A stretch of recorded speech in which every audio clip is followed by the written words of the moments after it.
Hey everyone, and welcome to this analytical review. I'm super excited you're joining me today because we're doing something a little bit different. We are meticulously unpacking one very specific single-sentence request. So let's jump right in and see exactly what we're dealing with today. All right, so here is the exact source text we're analyzing today. This short, straightforward sentence is literally our architectural blueprint for this entire presentation. It's asking us to take a well-known logical fallacy called guilt by association, explain it, build a digital scenario for it, and figure out how to counter it. Here's our roadmap for today. Section 1, the anatomy of the request. 2, what actually is guilt by association. 3, designing a scenario. 4, a practical example. And finally, defense and counter strategies. Let's kick things off with Section 1, Anatomy of a Request, where we break down our blueprint. The coolest thing about this concise prompt is that it gives us a perfectly satisfying logical arc. We have 3 core deliverables. We need to explain the fallacy, provide a practical example, and outline actionable counter strategies. It is a complete step-by-step guide to understanding this mental trap. Moving right along to Section 2. What exactly is guilt by association?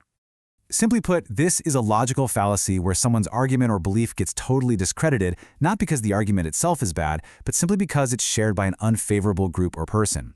Instead of attacking your point, they attack who else happens to agree with you. It's a classic trick to completely bypass an actual logical debate. The difference between sound logical reasoning and this fallacy is honestly night and day. In sound logic, you are looking for real evidence. A equals B, but in guilt by association, the formula goes like this. Person A shares a random trait with notorious person B, therefore person A must be guilty. It is a massive, dangerous leap in logic that we see online all the time. Section 3, designing a scenario. And hey, real quick, if you're finding this analysis helpful so far, please go ahead and hit that like button, subscribe, and leave us a comment. It really supports what we do. Okay, let's get back to constructing our setup. Let's visualize how this plays out in a digital setting, especially for beginners navigating online spaces. Step 1, you're watching a creator make a perfectly valid sound claim. Step 2, a detractor jumps into the comments, completely ignores the actual claim, and links the creator to a bad actor. Like, hey, didn't that one terrible group say the exact same thing?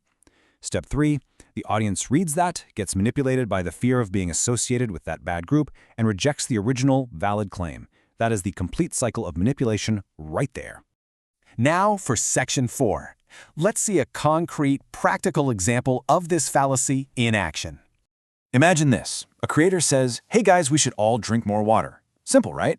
But then a detractor attacks them by saying, you know, a famous evil dictator also drank water every day, so this creator must be evil.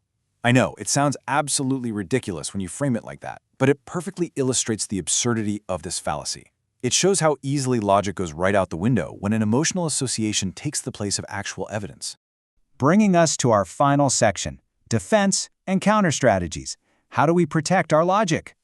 If you ever run into this in a comments section, here are your actionable counter strategies. First, firmly separate the argument from any supposed associations. Don't take the bait.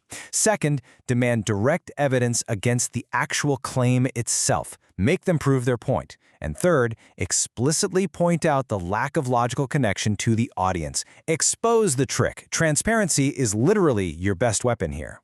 And this is exactly why this stuff matters so much.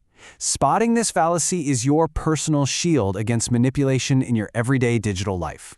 Learning this structure prevents us from being tricked by internet trolls or emotional reaction videos. I want to leave you with a provocative thought to chew on. Be honest with yourself. How often have you let a weak association cloud your judgment of a fundamentally strong argument?